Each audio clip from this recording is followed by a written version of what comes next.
ये मैं झूठ तो नहीं बोल रहा हूं। AIM अंतर्राष्ट्रीय पार्टी है, सीधे शिकागो की खबर, नीचे की कोई बात ही नहीं। असीम वकार साहब सर सीधे शिकागो की जानकारी। अरे मिस्र की ले लीजिए ना, वो क्यों बॉर्डर नहीं खोल रहे फिलिस्तीन के लोगों के लिए? शिकागो की बात मत करिए।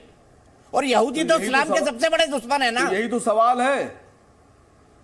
अरे सुनिए तो सर, यही तो सवाल है कि दीपक चौरसिया जो है मिस्र की और इजराइल की तरफदारी कर रहा है, आसिम वकार शिकागो की बात नहीं कर सकते। आप इजराइल की बात कर सकते हैं। अरे साहब आप तो यूनिवर्स की करिए सर, पूरे ब्रह्मांड की करिए, मुझे कोई दिक्कत नहीं है। सुनिए सर, मुझे क्या दिक्कत होगी? सुनिए, आप हैं जर्नलिस्ट, सुनिए आप हैं जर्नलिस्ट, आपको ट्रेनिंग ये दी गई, आपने जब पढ़ाई की होगी कि सारी खबरें एज इट इज दिखाओ। तुम्हारा कोई ना पॉजिटिव पक्ष होगा ना नेगेटिव पक्ष होगा, जो घट रहा उसे दिखाओ। तभी तो आपको दिखा रहा हूं कि क्या गलत क्या सही, तभी तो आपको दिखा रहा हूं असीम वकार साहब। दिखाने लगे, परसेप्शन बताने लगे। मुझे पता है कि आप देश की लाइन के साथ नहीं है। प्रधानमंत्री ने कहा इजराइल का समर्थन, आप नहीं कर रहे। सुनिए सर,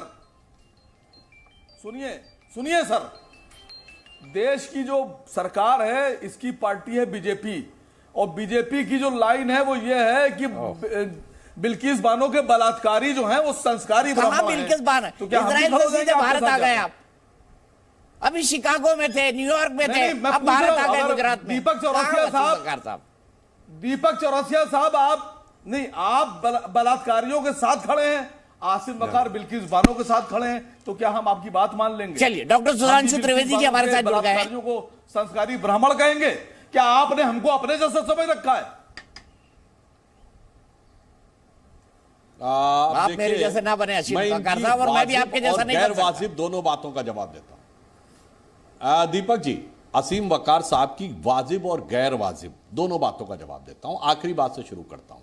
बिल्किस बानो के बलात्कारी 14 साल जेल में रहने के बाद बाहर आए, मगर यूपी में एक इमराना थी, वो तो मुसलमान थी, जिसके ससुर ने उसके साथ बलात्कार किया, और उसके बाद मौलवी ने फतवा दे दिया कि अब इसके बाद वो अपने ससुर की पत्नी और पति की मां हो गई, और उसके बाद वो इस्लाम के आलिम फाजिल बने रहे। वो मौलवी, अरे सुनिए जरा, गलत क्या कह रहे हैं, मौलवी और मुकर्रम बने रहेंगे। अरे क्या कार्रवाई की गई उसके खिलाफ? क्या मुस्लिम पर्सनल लॉ बोर्ड ने एक बयान दिया? समाजवादी पार्टी की सरकार ने एक कार्रवाई की। इसलिए मैं कह रहा हूं मुस्लिम औरतों की मजलूमियत। आप देखिए, आप बोल रहे थे, मैं डिस्टर्ब नहीं कर रहा। असीम वकार साहब बीच में नहीं प्लीज। मुस्लिम औरतों के, आप गलत बात बोल रहे हैं सर। जनाब मुस्लिम, अरे जवाब देने का पूरा मौका दूंगा। असीम वकार जी जवाब देने का पूरा मौका दूंगा। सुनिए, आपका जब टर्न आए बोलिएगा। मुस्लिम औरतों की मजलूमियत को भी सहूलियत के हिसाब, सहूलियत की सियासत के तराजू पे तौला जाता है। क्यों बताइए? मेहरम की परंपरा हमारी बीजेपी सरकार ने खत्म की ना।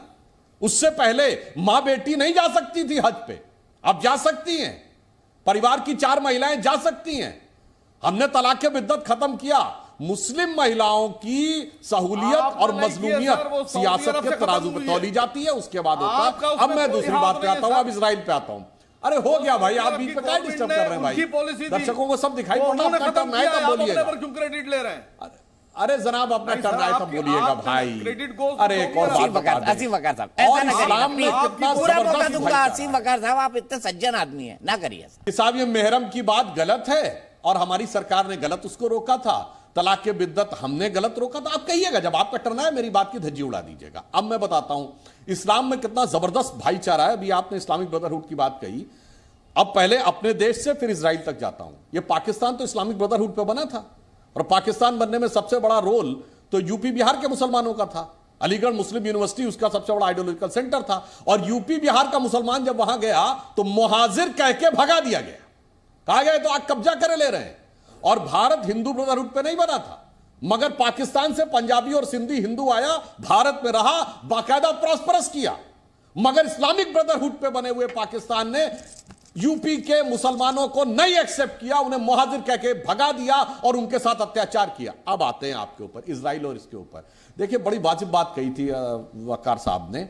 ये बताइए, इजराइल से हमारा क्या लेने देना? हम आपको बताते हैं। इजराइल से हम डिफेंस की टेक्नोलॉजी में मदद लेते हैं, सर्विलेंस की टेक्नोलॉजी में मदद लेते हैं। एग्रीकल्चर में इजराइल ने क्या अटेन किया है, इसके लिए अगर आप सैटेलाइट की पिक्चर दिन में देखें ना उस मिडिल ईस्ट की, तो केवल इजराइल हरा भरा दिखता है, और अगल बगल का इजिप्ट से लेके, जॉर्डन से लेके, सीरिया से लेके सब रेगिस्तान दिखता है। ये उनकी टेक्नोलॉजिकल सुपीरियरिटी है। तो हम मानते हैं हमें उनसे थोड़ी जरूरत है, इसलिए हम बात करते हैं। मैं पूछना चाहता हूं, आपका फिलिस्तीन से क्या लेना देना भाई?